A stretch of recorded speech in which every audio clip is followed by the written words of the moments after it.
എല്ലാവർക്കും നമസ്കാരം. നമ്മളെ ഇന്നലെ ഒരു ഫോട്ടോയുടെ വിവാദങ്ങൾ നടന്നുകൊണ്ടിരിക്കുക അല്ലേ. അതായത് സീമാജി നായർ, സീമ ചേച്ചി ഐസിയുനകത്ത് കയറി രേഷ്മയുമായിട്ട് ഒരുമിച്ച് നിന്നു ഫോട്ടോ എടുത്തു പറഞ്ഞു. ആ ഫോട്ടോ ഇപ്പം കാണാനില്ല, കിച്ചുവിനെ പോലും കാണിച്ചില്ല. ആ ഫോട്ടോ ഇപ്പം കാണാനില്ല, അത് മുക്കി, അത് വേറെ കാര്യം. പക്ഷേ ആ ഫോട്ടോയുടെ വിവാദം ഉണ്ടായത് എങ്ങനെയാണ്? ആക്ച്വലി അവരുടെ കൂട്ടുകാരൻ വന്നിട്ട് ആ ഒരു വീഡിയോ ചെയ്തു. കിച്ചു കാണാൻ വന്നില്ല എന്ന് പറഞ്ഞിട്ടൊരു വീഡിയോ ചെയ്ത സമയത്ത് അയാൾ പറഞ്ഞൊരു വാചകമാണ്, ആർട്ടിസ്റ്റ് സീമാജി നായർ വന്നു ബാക്കിൽ കൂടെ രേഷ്മേനെ കാണിച്ചു എന്നൊക്കെ പറഞ്ഞിട്ട്. അവിടെയും അതാണ് റീസൺ, ഇത് വിവാദമുള്ള റീസൺ അതാണ്. അതിനുശേഷമാണ് ഈ ഫോട്ടോ വരുന്നത്. ആ വീഡിയോ വന്നതിന് ശേഷമാണ് ഈ ഫോട്ടോ വരുന്നത് എന്നാണ് എൻ്റെ ഒരു അറിവ് കേട്ടോ. വന്നിട്ടില്ലായിരുന്നു, എന്ത് ചെയ്യുമെന്ന് ഞാൻ ആലോചിച്ചു. അത് ആണെന്ന് എനിക്ക് അത് മനസ്സിലായില്ല. കാരണം മാസ്ക് വെച്ചിട്ടുണ്ടായിരുന്നു, ബാക്കിൽ ഐസിയുന്ന് ബോർഡ് വെച്ചിട്ടുണ്ടായിരുന്നു.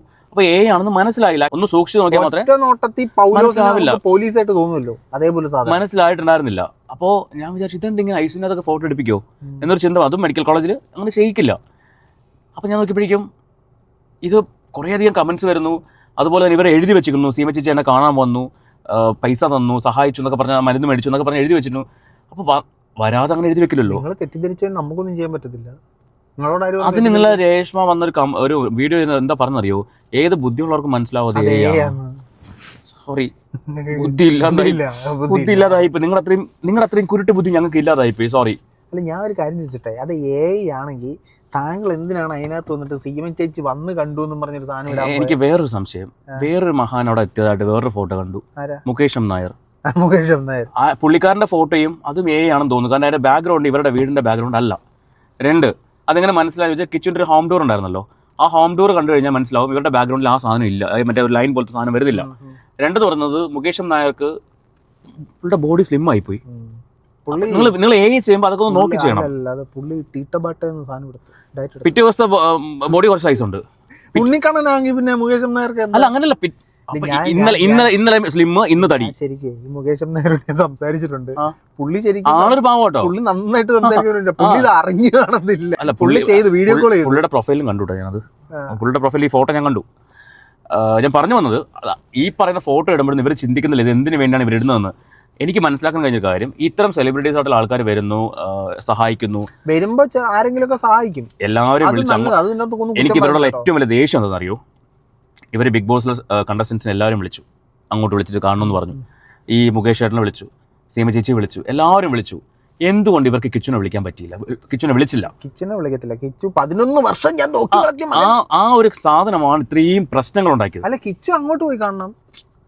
കിച്ചു മോനെ പോലെ 11 വർഷം നോക്കിയോ, കിച്ചു അവിടെ പോയി കാണണം. അങ്ങനെ ടെക്നിക്ക് എങ്ങനെയാ അവര് പറയുന്ന അംഗീകരിച്ചു കൊടുത്താലേ പറ്റത്തുള്ളൂ. ബാക്കി എല്ലാരും അങ്ങോട്ട് വിളിച്ചിട്ട് എന്നെ വന്ന്, പിന്നെ കിച്ചു വന്നു കഴിഞ്ഞാൽ ഋതപ്പനെടുത്ത് കളിപ്പിച്ചിട്ട്. ഒരു കാര്യം പറഞ്ഞോട്ടെ, ഇന്ന് അവരെ കുറ്റം പറയാനല്ല വന്നത്, അങ്ങനെ ആരും വിചാരിക്കരുത്. ഞങ്ങൾക്ക് താല്പര്യമില്ല. കാരണം അവർ ചെയ്യുന്നത് കാണുമ്പോൾ പറയാതിരിക്കാൻ വയ്യാതുകൊണ്ട് പറഞ്ഞു പോയതാണ്. ഇന്ന് വന്ന വിഷയം വേറൊന്നുമല്ല. സീമ ചേച്ചിയുടെ ഫോട്ടോ ഭയങ്കര വിവാദമായപ്പോഴേക്കും അതെന്തിനാ വിവാദമായ? ശരിക്കും അത് വിവാദമായത് ഐസിനകത്ത് അങ്ങനെ കയറാൻ പാടില്ല എന്ന് പറഞ്ഞിട്ട് ഒരു. അല്ല, ഐസിനകത്ത് കയറാൻ പാടില്ലെന്ന് പറഞ്ഞാൽ അത് ഓൾറെഡി കിച്ചു പറഞ്ഞതല്ലേ, അവനെ കാണാൻ പറ്റിയില്ല.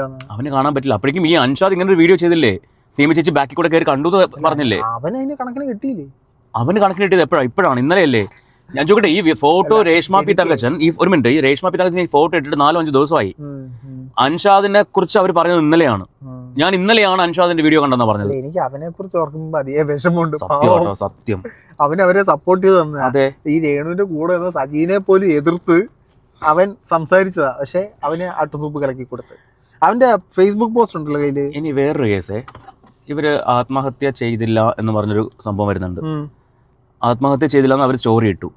പക്ഷെ ആത്മഹത്യ ചെയ്യാൻ ശ്രമിച്ചു എന്ന് പറഞ്ഞിട്ട് അൻഷാദ് പറയുന്നുണ്ടായിരുന്നു, ജാസി പറഞ്ഞു അങ്ങനെ ചെയ്തു. അപ്പൊ ഇതിൽ ഏതാ സത്യത നമ്മൾ വിശ്വസിക്കേണ്ടത്? അല്ല, ഇത് ശരിക്കും ജനങ്ങളെ കളിപ്പിച്ചുകൊണ്ടിരിക്കുകയാണോ? മനസ്സിലാവാത്തോണ്ട് ചോദിക്കുകയാണ്. കുറ്റം പറയണ്ട വിചാരിച്ചാലും പറഞ്ഞു പോവുകയാണ്. അത്രമാത്രം കാട്ടായങ്ങളാണ് കാണിച്ചുകൊണ്ടിരിക്കുന്നത്. ഇനി അൻഷാദിന്റെ ഒരു പോസ്റ്റ് മുക്കി, 2 പോസ്റ്റ് ഉണ്ടായിരുന്നു. ഇതിപ്പോ എന്താ ഇട്ടേക്കുന്നത്? ഒരു പോസ്റ്റ് മാത്രമേ ഉള്ളൂ. ഒരു കാര്യം പറയട്ടെ, മനസ്സറിഞ്ഞ് ഒരാൾക്കും ഒരു സഹായവും ചെയ്തേക്കരുത്. എനിക്ക് നേരത്തെ അറിയായിരുന്നു കേട്ടോ. സത്യം നമുക്ക് തന്നെ വിനയാകും. അതും അറിയത്തില്ലായിരുന്നു. നമ്മളിത് പലപ്പോഴും പറയുന്ന കാര്യമായിരുന്നു. ഇത് 100-110 തവണ നമ്മൾ പറഞ്ഞതാണ്, പണി കിട്ടും. പല ആൾക്കാരും ഇപ്പൊ മനസാന്തരപ്പെട്ടു, മനസ്സിലായി തുടങ്ങി. സത്യം കൈവശമുള്ളവന് ആരെയും പേടിക്കേണ്ട കാര്യമില്ല. എല്ലാം പുറത്ത് പറഞ്ഞുകൊണ്ട് തന്നെ ഞാൻ വീഡിയോ ചെയ്യുമായിരിക്കും. തനിക്ക് റീച്ച് വേണ്ടെന്നല്ലേ താൻ പറഞ്ഞു? പിന്നെ യൂട്യൂബില്ല, ഫേസ്ബുക്കിലാണ്. റീച്ച് വേണ്ട, ഫേസ്ബുക്കിലാണ്. ഓക്കെ. പക്ഷെ സജീനോട് സംസാരിച്ച് പറയുന്നുണ്ട് എനിക്ക് റീച്ചിന്റെ ആവശ്യമില്ല, ഞാൻ അങ്ങനെ വീഡിയോ ചെയ്യുന്നവനല്ല. ഇൻസ്റ്റയിൽ വീഡിയോ ഇടുന്നവർ റീച്ചിനല്ല ഇടുന്നത് കേട്ടോ, ചുമ്മാ ഇവരുടെ ടൈം പാസ് ഇടുന്നത്. സമ്മതിക്കണം. പിന്നെ എനിക്ക് വട്ടാണെന്നും പറഞ്ഞ് ഒരുത്തി കുരയ്ക്കുന്നുണ്ട്. അവളോട് പറയാൻ ഒന്നേ ഉള്ളൂ, നിന്റെ അടിവട്ട അത്തരം സ്റ്റേറ്റ്മെന്റുകളോട് ഞാൻ യോജിക്കുന്നു കേട്ടോ. അപ്പൊ അച്ഛന് പറയാ, അമ്മയ്ക്ക് പറയാ, അതെ, അത് ഭയങ്കര മോശമാണ്. നമുക്ക് മര്യാദയ്ക്ക് ഒരു കാര്യം പറഞ്ഞു ഫലിപ്പിക്കാൻ പറ്റാത്തപ്പോഴാണ് നമ്മൾ ഇത്തരം സ്ഥാനങ്ങളിലേക്ക് പോകുന്നത്. അത് മോശമായിട്ടുള്ള സ്റ്റേറ്റ്മെന്റ് ആണ്. പ്രത്യേകിച്ചും ഒരു സ്ത്രീക്കെതിരെ ഇങ്ങനത്തെ ഒരു കാര്യം പറയുമ്പോൾ മോശം. പെട്ടുപോകും. വിഷയം ഇതായതുകൊണ്ട് ഞാനൊന്ന് അയഞ്ഞു എന്നേ ഉള്ളൂ, അല്ലാതെ പിന്നെ അതേ നമ്മൾ ചെയ്തുള്ളൂ. നിന്നെയൊക്കെ എന്റെ പട്ടിക്ക് പോലും പേടിയില്ല.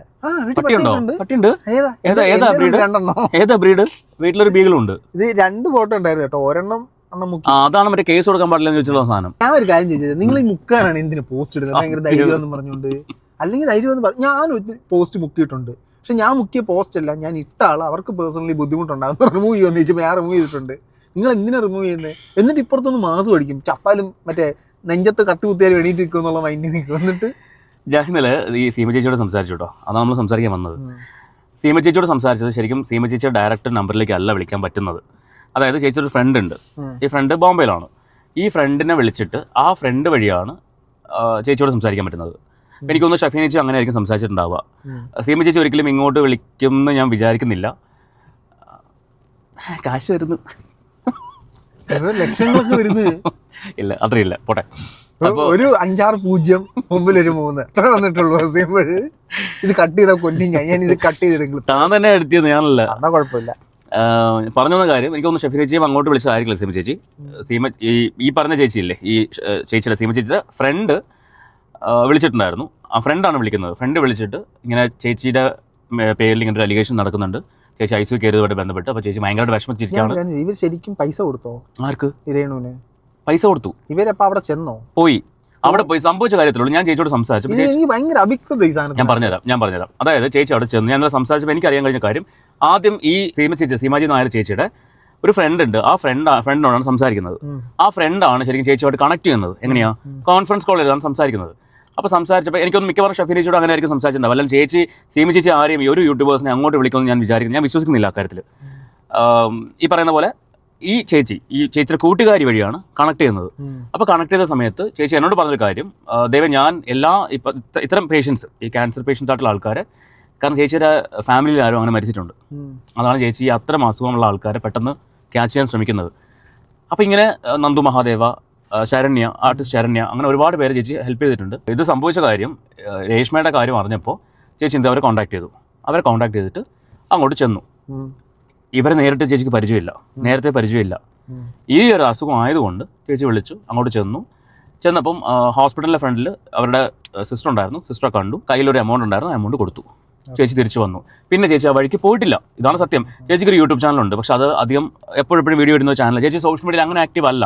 എന്തെങ്കിലും ഫേസ്ബുക്കിൽ പോസ്റ്റ് ഇടും, ചേച്ചിയുടെ വർക്കിന് പോകും, അല്ലെങ്കിൽ ഇത്തരം ചാരിറ്റി പരിപാടികൾക്ക് പോകും. അതല്ലാണ്ട് പുള്ളിക്കാരി അങ്ങനെ സോഷ്യൽ മീഡിയ അഡിക്റ്റോ അങ്ങനെ ആക്റ്റീവായിട്ട് ഒരാളല്ല. അപ്പോൾ ഇന്നലെ ഈ ഒരു വിഷയം വന്നപ്പോൾ ഞാൻ സംസാരിച്ചപ്പോൾ ചേച്ചി പറഞ്ഞ ദൈവം എനിക്ക് അറിയില്ല,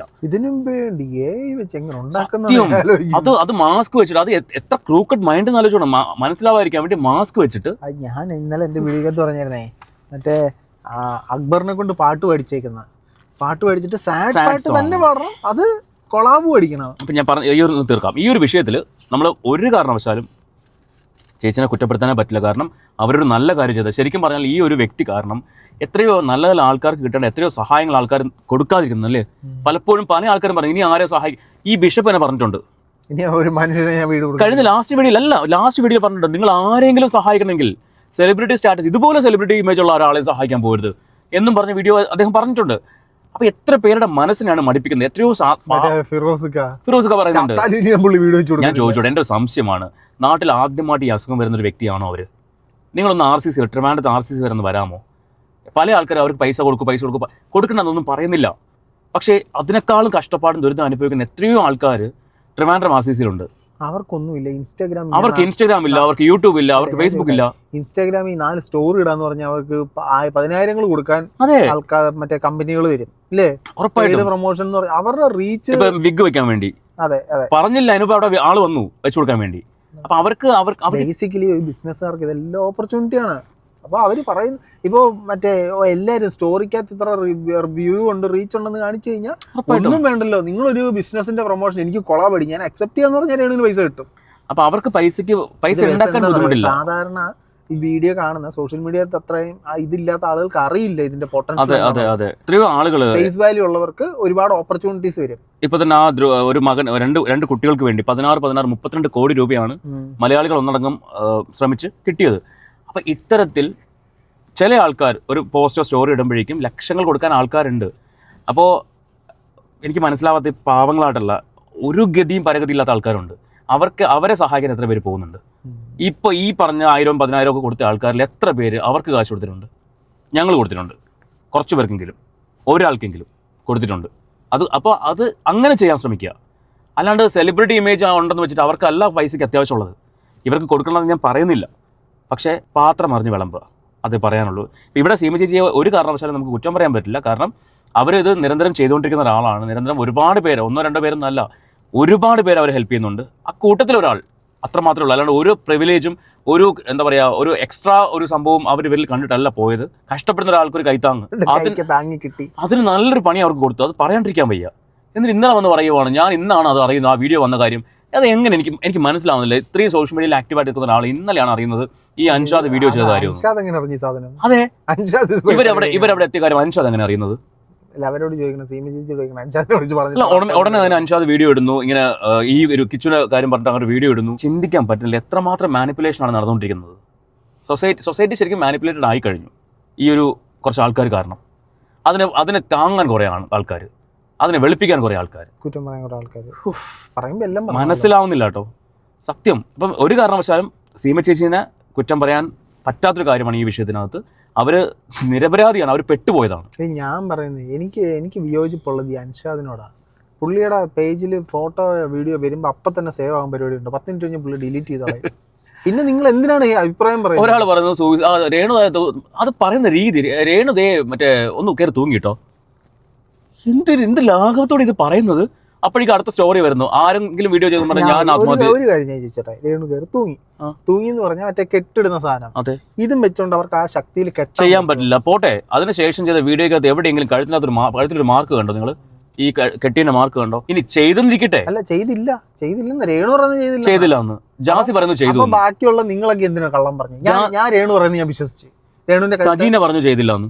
രേണു പറയുന്നത് ഞാൻ വിശ്വസിച്ചു, ബാക്കിയുള്ളവരൊന്നും എനിക്കറിയണ്ട. അപ്പൊ ബാക്കിയുള്ളവർ എന്തിന് കള്ളം പറഞ്ഞു എനിക്കത് അറിയട്ടെ. ജാസി പറഞ്ഞു ചെയ്തു എന്ന്, ഈ അൻഷാദ് പറഞ്ഞു ചെയ്തു എന്ന്, ചെയ്ത ആള് പറഞ്ഞു ഞാൻ ചെയ്തിട്ടില്ല. അല്ല, രേണു ചെയ്തില്ലെന്ന് പറഞ്ഞാൽ ചെയ്തില്ല. ഈ അൻഷാദും ജാസിയൊക്കെ എന്തിന് കള്ളം പറഞ്ഞു എന്ന് പറയണം? അറിയത്തില്ല. ഈ ഒരു ബാച്ചിനോട് ഈ കഥ, അങ്ങനെ തോന്നുന്നു. എന്നോട് വേറൊരാളും കൂടി പറഞ്ഞു, ഞാൻ ആളെ പേരൊന്നും പറയുന്നില്ല. എന്നോട് അവിടെ ഇവരെ കണ്ട ഒരാൾ തന്നെയാണ് പറഞ്ഞത്. അവര് അങ്ങോട്ട് പറഞ്ഞു എന്ന്. ഇവരങ്ങോട്ട് ചോദിച്ചോ ഒന്നും ചെയ്തിട്ടില്ല, പക്ഷെ അവരങ്ങോട്ട് പറഞ്ഞു. സെറ്റപ്പ് എന്നറിയോ, ആദ്യം ഇവിടുന്ന് ഇങ്ങനെ സ്റ്റോറി ഇട്ട് തുടങ്ങും. സാധനം വിവാദമാണെങ്കിൽ എനിക്കറിയാൻ പാടില്ല, ഞാൻ ചെയ്തിട്ടില്ല, അവനെ ഇറക്കാൻ ഇട്ട് കൊടുക്കും. സംഭവം പോസിറ്റീവ് ആണെങ്കിൽ പിടിക്കും. അതെ. അല്ലെങ്കിൽ എന്തുകൊണ്ട് ഈ അൻഷാദിനെതിരെ ഇവർ റിയാക്ട് ചെയ്തില്ല, ഒരു കംപ്ലൈന്റ് കൊടുത്തില്ല? കാരണം ഇത് ചെറിയ അലിഗേഷൻ അല്ല, മനസ്സിലായില്ലേ? ഒരാൾ ആത്മഹത്യ ശ്രമിച്ചെന്ന് പറഞ്ഞാൽ ചെറിയ അലിഗേഷൻ ആണോ? ആത്മഹത്യ ചെയ്യാൻ ശ്രമിച്ചെന്ന് പറഞ്ഞാൽ കുറ്റമാണത്. ഒന്നും അറിയാനിട്ടാണ് ഇതൊക്കെ ചെയ്യുന്നത്, എനിക്ക് മനസ്സിലാവുന്നില്ല. പ്രേരിപ്പിച്ചില്ലല്ലോ അവര്. പ്രേരണയല്ല, ആത്മഹത്യാ ശ്രമം എന്ന് പറഞ്ഞ കുറ്റകരമാണ്. അത് പുറത്തോട്ട് പറയുന്നതിൽ എങ്ങനെ പ്രശ്നമാണ്? പുറത്തോട്ട് പറയുന്നതിലല്ല, അത് കംപ്ലൈന്റ് പോയാൽ കുറ്റമാണ്. രേണു ചെയ്തിട്ടില്ലല്ലോ. യവന്മാര് കള്ളം പറഞ്ഞു, പാവം രേണു എന്ത് ചെയ്ത്? ഇവന്മാര് കള്ളം പറഞ്ഞു, കള്ളന്മാര് അഴുക്കപ്പായി. ഇതിപ്പോ ഇന്ന് ശരിക്കും പറഞ്ഞാൽ ഓരോ ദിവസം കഴിയുമ്പോൾ ആരെ വിശ്വസിക്കണം ആരെ വിശ്വസിക്കേണ്ട എന്ന് അറിയാത്തൊരവസ്ഥയാണ്. അതാണ് ഈ ഒരു ആദ്യം ഒരു വീഡിയോ വരും, നമ്മളത് കാണും, പിന്നെ വേറൊരു വീഡിയോ വരും, അതിനകത്ത് വേറൊരു വേർഷൻ വരും, പിന്നെ വേറൊരു വേർഷൻ വരും. അല്ല മറ്റേ ഞാൻ ഡിസ്ക്ലൈമർ പറഞ്ഞിട്ടേ, രേണുവിനെ കുറ്റം പറയാൻ വന്നല്ലോ കേട്ടോ. രേണുവിനല്ല പറയുന്നത്, നമ്മൾ ഈ കഥകളെയാ പറയുന്നത്. കഥകൾ ഉണ്ടാക്കുന്ന ആൾക്കാരെ പറയുന്നത്. മറ്റേ മോഹൻലാലിന്റെ ഒരു പടത്തിനകത്ത് കുതിരയുടെ പറഞ്ഞു നിൽക്കത്തില്ല, അതേപോലെ നമുക്ക് ഭ്രാന്ത് പിടിക്കും. അതേതായിരുന്നു മിന്നാരത്തിലാണോ? മിന്നാറാണെന്ന് തോന്നുന്നു. അതെ, അതല്ലേ ശോഭന വന്നിട്ട് മറ്റേ അതന്നെ മിന്നാറ്. നമുക്ക് പിടികിട്ടുന്നില്ല ഇത് എന്ത് സംഭവം എന്നുള്ളത്. എന്താ പറയാ, നേരത്തെ ആണെങ്കിൽ ചില വഴികളിൽ മുഖാന്തരം രേണുവിന് പറയാനുള്ളത് വരുമായിരുന്നു. ഇപ്പൊ അത് ഒരുത്തം വേറൊരു കഥ, വേർത്തും വേറൊരു കഥ, അതെങ്കിലും ഒന്നിച്ച് പറ. വഴി ചോദിക്കാൻ പോകുമ്പോഴേ ഒരാളിങ്ങോട്ട് ഒരാൾ ഇങ്ങോട്ട് ഒരാളങ്ങോട്ട് കാണിക്കും. നേരത്തെ ആ പുറത്ത് വരുന്നത് ഒരേ നറേഷൻ ആയിരുന്നു. ഇപ്പൊ അത് വാട്സ്ആപ്പ് ഗ്രൂപ്പ് നിങ്ങൾ കളഞ്ഞോ? അല്ല, ഇവരുടെ വാട്സ്ആപ്പ് ഗ്രൂപ്പേ. അപ്പം നേരത്തെ അതിനകത്ത് ഇട്ടിട്ട് ഇതാണ് സ്റ്റോറി, ഇതാണ് പുറത്ത് പോകേണ്ടത് എന്ന് ഒരു സംഭവം ആയിരിക്കും ഇവർ ചെയ്തിട്ടുണ്ടാവുക. ഇപ്പൊ വാട്സ്ആപ്പ് ഗ്രൂപ്പ് ഇല്ലെന്ന് തോന്നുന്നു. അപ്പൊ അതുകൊണ്ടായിരിക്കും ഒരു പക്ഷേ കഥകൾ മാറിപ്പോകുന്നത്. അപ്പൊ ഇപ്പൊ ആര് പറഞ്ഞു? ഇപ്പൊ ആരാണ് യഥാർത്ഥത്തിൽ സത്യം പറയുന്നത്. അടുത്ത ആളാരാണ്? സജീനയാണോ, ജാസിയാണോ, അൻഷാദാണോ? സജീനയുടെ എനിക്ക് പാവമുണ്ട് അവർ ഓർത്തിട്ട് സങ്കടം തോന്നാറുണ്ട്. സത്യം ഞാൻ സീരിയസ് ആയിട്ട് പറയാം. സജീന ശ്രീതു ഇപ്പൊ പണ്ടൊക്കെ ശരിക്കും പറഞ്ഞാൽ അവരോട് എനിക്ക് ദേഷ്യം ഉണ്ടായിരുന്നു. ഇപ്പൊ സഹതാപമാണ് തോന്നുന്നത്. സത്യം അല്ല, പാവമുണ്ട്. അവർ ഇവരെ വിശ്വസിച്ചിട്ടാണ് ഈ കഥ എല്ലാം വന്ന് പറഞ്ഞുകൊണ്ടിരിക്കുന്നത്. എന്നിട്ട് സജീനയ്ക്ക് പട്ടി വിലയാണ് അവർ. കഴിഞ്ഞ ശ്രീധുന്റെ വീഡിയോ കണ്ടു കേട്ടോ. സജീനോട് കുറെ പ്രാവശ്യം പറഞ്ഞിട്ട് കേട്ടില്ല. ഞാൻ വീഡിയോ ചെയ്യാം, അതിലൂടെ മനസ്സിലാക്കും. ശ്രീധുന്റെ വീഡിയോ ഒക്കെ ഞാൻ കാണാം. എനിക്ക് ശ്രീധുന്റെ വീഡിയോ ഭയങ്കര ഇഷ്ടം. അതിലൂടെ മനസ്സിലാക്കുന്നു പറഞ്ഞിട്ട് ഒരു വീഡിയോ ചെയ്തിട്ടുണ്ട്.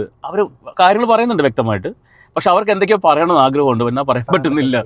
അവരവസ്ഥയാണ്. സജീനെ ശരിക്കും അവര് നമ്മൾ പണ്ട് പറഞ്ഞാൽ അവരെ അറക്കുവാണിട്ട് അവരുടെ ക്രെഡിബിലിറ്റി നശിപ്പിച്ചോണ്ടിരിക്കുക. ആദ്യം ഒരു കാര്യം പറയുന്നു, സീരിയസ് ആണ്. അല്ല, അവർക്കൊരു പ്രശ്നമില്ല, നമുക്ക് എന്ത് ചെയ്യാൻ പറ്റും? അവർക്ക് പ്രശ്നമില്ല. അവര് പറയുന്നത് എന്താ, ഞാൻ പോരാടും അവൾക്ക് വേണ്ടി എന്ന് പറയുന്നത്. ശരി, ആയിക്കോട്ടെ, നല്ല കാര്യമാണ്. ലാസ്റ്റ് ബലിയാടാവില്ല, എനിക്കത് മാത്രമേ ഉള്ളൂ. ഇനി എന്താവാനാ? ശരി, ഓൾറെഡി ആയി കഴിഞ്ഞു. ശ്രീതു മാറി. കാര്യം മനസ്സിലാക്കുന്നവർ മാറും, അത്രേ ഉള്ളൂ. കാര്യം മനസ്സിലായതാണ്, നേരത്തെ മനസ്സിലാകാഞ്ഞിട്ടാണ്. ശ്രീതുവിന് ഒഴിവാക്കി, അതാണ് സത്യം. ശ്രീതു ഒരു വീഡിയോക്കകത്ത് പറയുന്നുണ്ട്, നിന്നോട് ഞാൻ പറഞ്ഞ വീഡിയോ ചെയ്യാൻ എന്നൊരു ചോദ്യം വന്നു. അതോടെ ശ്രീതു പറഞ്ഞു, ശരി, നിന്റെ കാര്യം ഞാൻ അന്വേഷിക്കാൻ വരുന്നില്ല. അത് ശ്രീതുവിന്റെ പറഞ്ഞ കാര്യമാണ്, ഞാൻ പറഞ്ഞല്ല, നമ്മൾ പറയുന്നതല്ല. അപ്പോ അന്നൊക്കെ നിങ്ങളപ്പോ നിങ്ങളുടെ ഓഡിയൻസിനെ പറ്റിക്കല്ലായിരുന്നോ? എനിക്കതാണ് ഡൗട്ട്. അത് ശ്രീതുവിന്റെ ടൈറ്റിൽ എന്തായിരുന്നു അറിയോ? എന്റെ കുറ്റസമ്മതം എന്നായിരുന്നു. മനസ്സന്തരപ്പെട്ടു.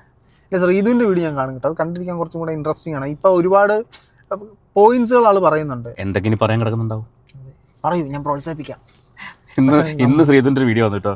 അത് കണ്ടപ്പോഴേക്കും അൻഷാദേ സത്യങ്ങൾ ഞാനുണ്ട് ഇവിടെ സപ്പോർട്ട് ചെയ്യാൻ എന്ന് പറഞ്ഞിട്ടുണ്ട്. ഞങ്ങൾ നിങ്ങളൊന്നും കുറ്റം പറഞ്ഞില്ല കേട്ടോ. നിങ്ങൾ ഇതൊരു ഫൺ മോഡിൽ എടുത്താൽ മതി. ഈ പറഞ്ഞ ഞാൻ ഒറ്റ കാര്യം മാത്രം സീരിയസ് ആയിട്ട് പറഞ്ഞിട്ടുള്ളൂ. സീമ ചേച്ചി ചെയ്ത കാര്യം അത് ഒരിക്കലും അവര് മനസ്സാ വാച കർമ്മം അറിഞ്ഞ കാര്യമല്ല. ആണെങ്കിലും സജീനയാണെങ്കിലും അൻഷാദിനാണെങ്കിലും നിങ്ങൾ ഇത് കാണുവാണെങ്കിൽ നിങ്ങൾ ഒരു ഫൺ മോഡിൽ തന്നെ എടുത്താൽ നിങ്ങൾ ആരും ഒന്നും പറഞ്ഞതല്ല, പക്ഷെ നിങ്ങൾ പെട്ട് നിൽക്കുന്ന പോലത്തെ ഫീൽ ഞങ്ങൾക്ക് വരുന്നുണ്ട്. അതുകൊണ്ട് പറഞ്ഞത് മാത്രമേ ഉള്ളൂ. സജിന് ചിലപ്പം കയറി പൊള്ളൂ കേട്ടോ. അത് ഇതൊക്കെ പറയുമ്പോൾ അവർക്ക് മാത്രം അവരുടെ തെറ്റ് അക്സെപ്റ്റ് ചെയ്യാൻ പറ്റില്ല, അംഗീകരിക്കത്തില്ല. അതിനെ ന്യായീകരിക്കാൻ വേണ്ടി എന്ത് ചെയ്യും? വേറെ എന്തെങ്കിലും കൊണ്ടുവരും. അവരുടെ സുഹൃത്തല്ലേ, അതുകൊണ്ടായിരിക്കും അവരങ്ങനെ സപ്പോർട്ട്. സുഹൃത്തിനെ സപ്പോർട്ട് ചെയ്യാം, പക്ഷെ അവർ ചെയ്യുന്ന എല്ലാം അങ്ങോട്ട് സപ്പോർട്ട് ചെയ്യാൻ പറ്റുമോ? അല്ല, അവരുടെ കോൺസെപ്റ്റ് അങ്ങനെ ആയിരിക്കും ചിലപ്പോൾ. നല്ല കാര്യം, എനിക്ക് അറിയില്ല എന്താന്നുള്ളത്. Keep going. നല്ല കാര്യം, ഇങ്ങനെ തന്നെ പോട്ടെ. അല്ല, അങ്ങനെ ആണെങ്കിൽ കൊള്ളാം. സുഹൃത്തിന് വേണ്ടിയിട്ട് സ്വന്തം മീൻസ് പേര് നശിപ്പിച്ച് നിൽക്കുന്ന എനിക്ക് കൊള്ളാം. നല്ല അതിനൊരു തൻ്റെടം. അങ്ങനെ ചെയ്യുന്ന ആൾക്കാരുണ്ട്, കാര്യം വളരെ ആൾക്കാരുണ്ട്.